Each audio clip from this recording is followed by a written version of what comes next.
tout concours, ayebaki te, tout concours au bien de ceux qui aiment Dieu. Alembaki te. Malgré makambo etamboli Yesu ayaki te, mais il savait que soka koya. Lisons d'abord avec moi ce que le prophète William Branham azali koloba awa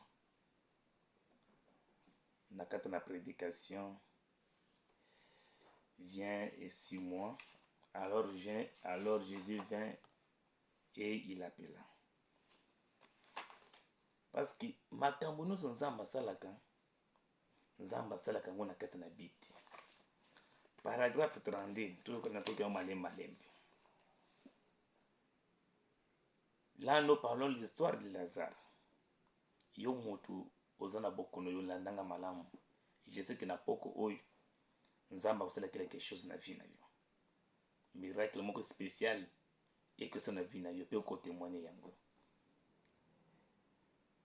Paragraphe 32 et le Bible, nous nous demandons parfois pourquoi ces choses arrivent. Tozali komituna. Pona nini makambo ezali kokoma? Pona nini makambo ezali kosalema? Pona nini nzambe akotiki likambo oyo ekomela ngai? Nga moto nasambelaka. Nga moto nabangaka masumu. Nga moto napesaka un dixième na nga. Napesaka un dixième na soutenaka église. Ngonga losambo natekaka misala na nga bafere na nga nake kosambela. Nazwaka temps mpona komipesa makambo na nzambe. Mais pourquoi bokono oyo ekomeli nga? Pourquoi problème oyo ekomeli nga? Ndeko nzambe asalaki eloko nyonso na objectif na yango. Aza na but. Nzambe aza na but. Frère Branham azali koloba ete nzambe alinga komanifeste puissance na ye. Nzambe alinga komanifeste puissance na ye. Na moment ya faiblesse, ntango oza faible, nzambe amanifesta toujours puissance na ye na ntango oyo ozali kokoka lisusu te. Na ntango oza na faiblesse, na kati na bafaiblesse nde nzambe asalaki ete nguya na etalisama po ete lokumu ezonge obele epai na ye. Nzambe asalaki eloko mpona koepate bato te. Asalaki eloko mpona koepate mokili te. Eloko nyonso nzambe asalaka yango avec but, avec objectif précis, le but précis. Ayebi quand et comment.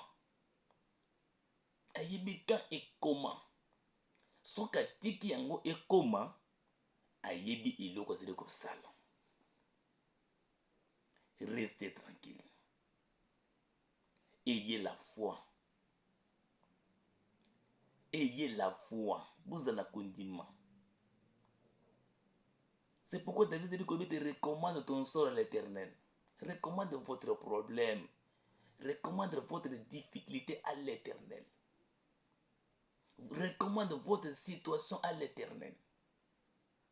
Mets à lui ta confiance. Et il agira. Dans mon psaume 37. Mets à lui ta confiance. Il agira. Quand nous demandons, notre Dieu écoute, il répond. Mais les temps de réponse, ils ont dépendre de Nayote. Ils ont dépendre de l'ensemble. Précieux frères. Parfois, vous me dites, mais pourquoi Nzamba tika excédé comme il Pourquoi Nzamba tika les cambotés comme il Nous nous demandons pourquoi ces choses arrivent. Mais l'écriture ne dit-elle pas que toutes choses concourent au bien de ceux qui aiment Dieu? Vous avez pu poser la question. Mais pourquoi Ngaï nazo sala nazo resirité baning mazo sala ba kiliboso mais nga sona nekina resirité? Non, ce n'est pas le temps de Dieu. Ngonga na nzambe soki komi soki ngonga nzambe beti esengi jire ya prière na yo te. esengi te bagene yo kotaka mais esengi bobeli temps na nzambe parce que lui il est le maître de temps de cette circonstance. Il est au-dessus des temps. Il vit au-dessus du temps dans l'éternité. C'est nous les ennemis qui vivent dans les temps. Nzambe akoko komisa temps na yo mbangu mbangu po ete elaka oyo asalaki mpo na yo ekokisama. Nzambe mpe akoki koréduire temps na yo, akoki mpe koréduire yango po ete akokisa toujours destin na ye. Nzambe mpe akoki koarrete temps atelemisi yango po ete destin na ye ekokisama na bomoi na yo. Dieu peut le faire. Lazare il était mort. Temps na ye esesila. Mais nzambe alebaki na koréduire temps. Alongoli mutu na temps. Na kati na liwa. Na séjour de mort. Azalaki déjà décomposé, frère. Tant que tu as l'histoire oyo. Décomposé. Parce que tant que tu as koufaka. Premier jour, deuxième jour, troisième jour. Il est que le bossé comment accompagner les des zolos. A comment qui était décomposé à l'umba solo. Mais zamba bande otala solo wana te. Abanda kotala ndenga se ibaki na kopola te. Mais zamba atala ki beli loba na ye son temps, le temps de Dieu.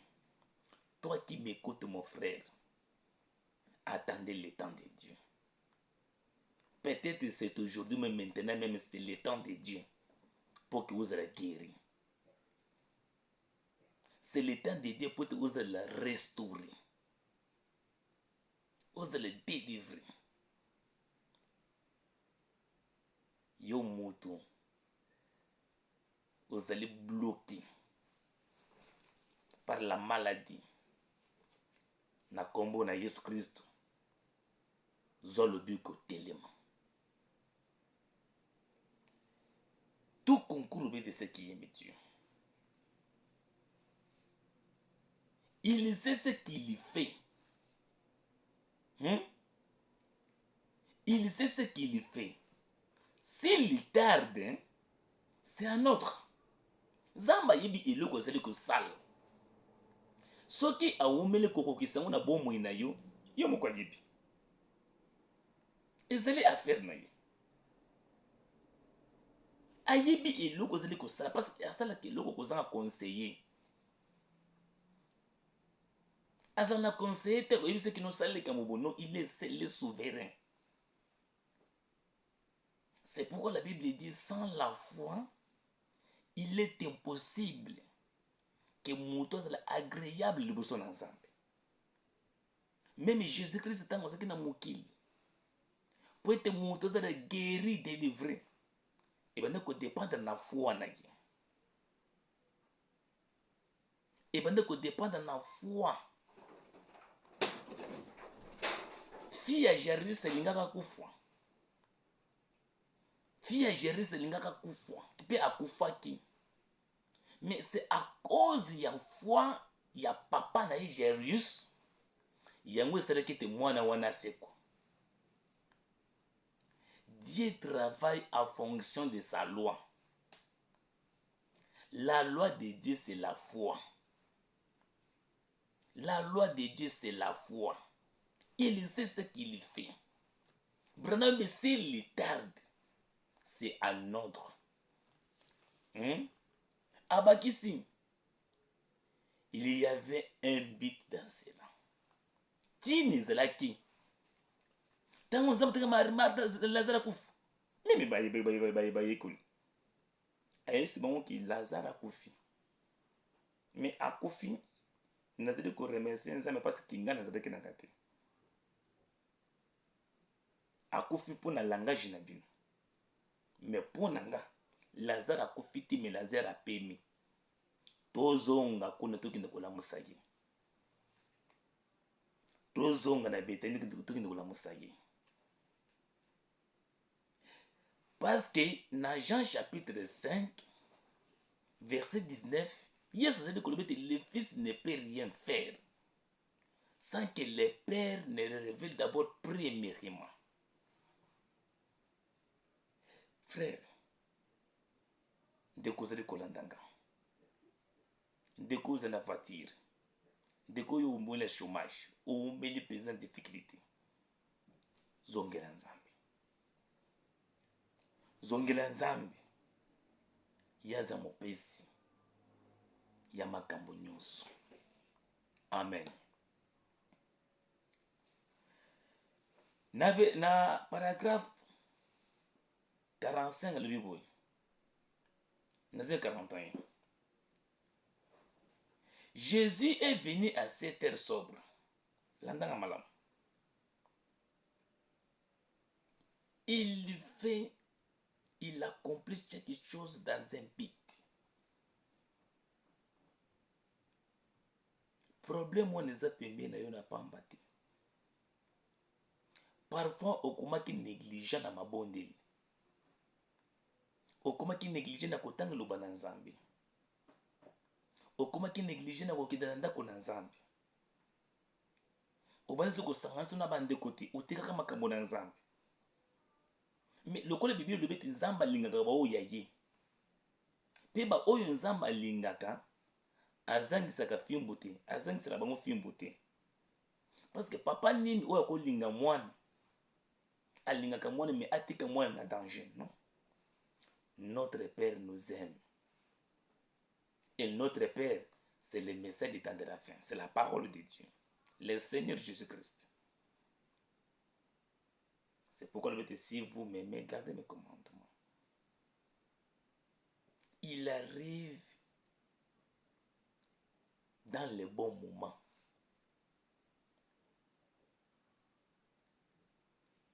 Jésus est venu à cette heure sobre quand il n'y avait plus aucun espoir. Vers vous, espoir, mais Jésus, il était venu. Il était venu. Il y a qui tant espoir des allées qui le suscitaient. Espoir des allées qui le suscitaient, mais Jésus était venu.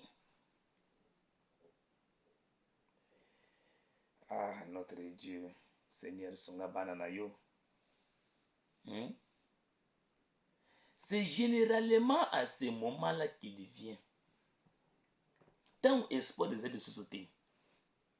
Aux allées kokotambolete, kosalanete. À ce moment-là, Jésus arrive. Parce qu'il y a le billet, un secours qui ne manque pas dans les temps de détresse. Tant que vous avez une détresse, il y a un secours.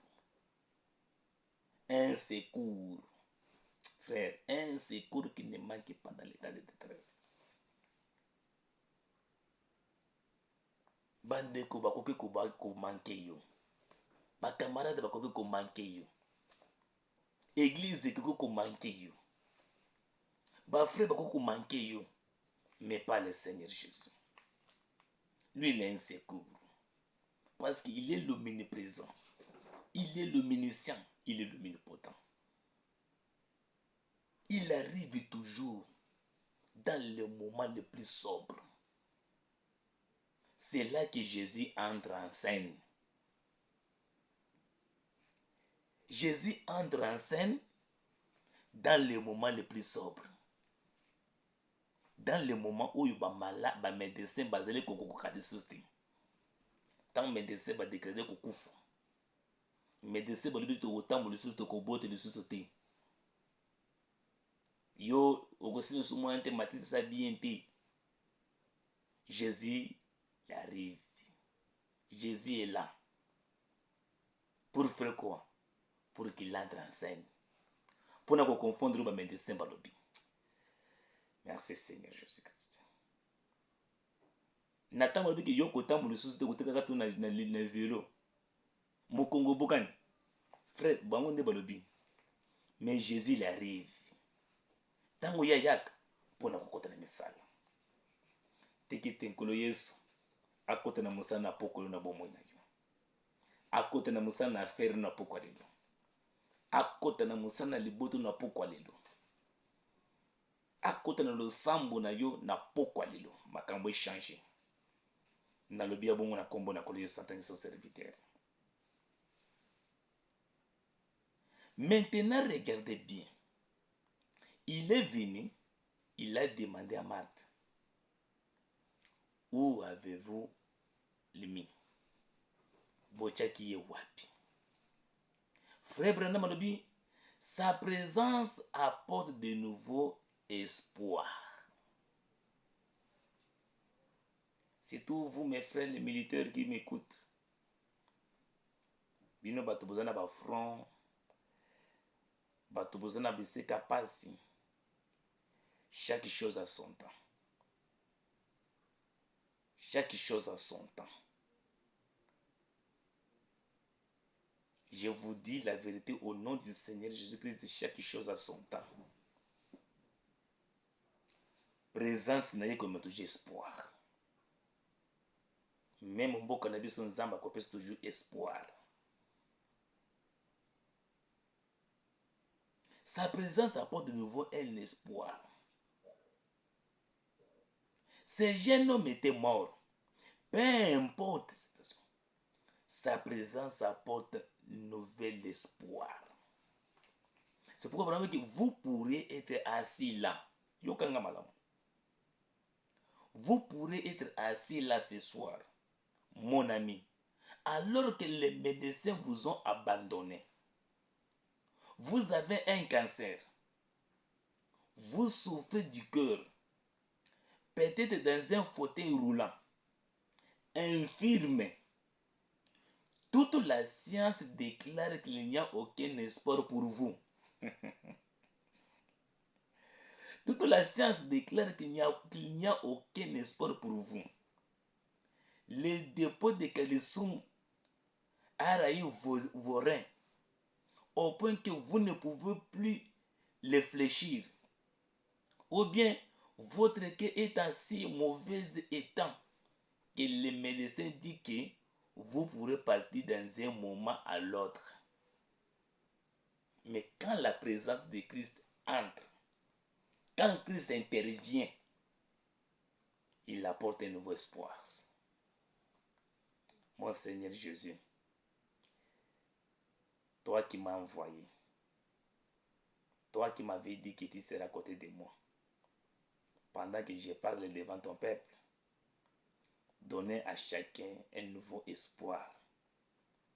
Ceux qui ont malades, qu'ils soient guéris au nom du Seigneur Jésus-Christ. Ceux qui ont des problèmes, qu'ils trouvent la solution au nom du Seigneur Jésus-Christ. Parfois, le monde a déclaré qu'en tout cas, au Goku Fonayo. Et les que des sociétés. Oh, tout le temps, des gens qui ont le cancer et la tuberculose, c'est peut-être le dernier espoir que vous avez. Il semble que les médecins vous ont abandonné. Toutefois, le fait d'être dans la présence de Jésus-Christ et de reconnaître cette présence fait reconnaître l'espoir. Le fait d'être dans la présence de Dieu, n'abandonnez pas mon frère. Allez tout droit. Restez à genoux. Priez Dieu. Attachez-vous à la parole de Dieu. Parce que la Bible dit, déchargez-vous sur lui tous vos soucis. Lui, il prendra soin de vous. Que ce soir, que cette nuit, butu oyo, tekete nzamba visite bino. Nzambe apambole bino. Kobongisa kondima na yo te. Kangama na Nzambe. Butu malamu. Nzambe apambole bino.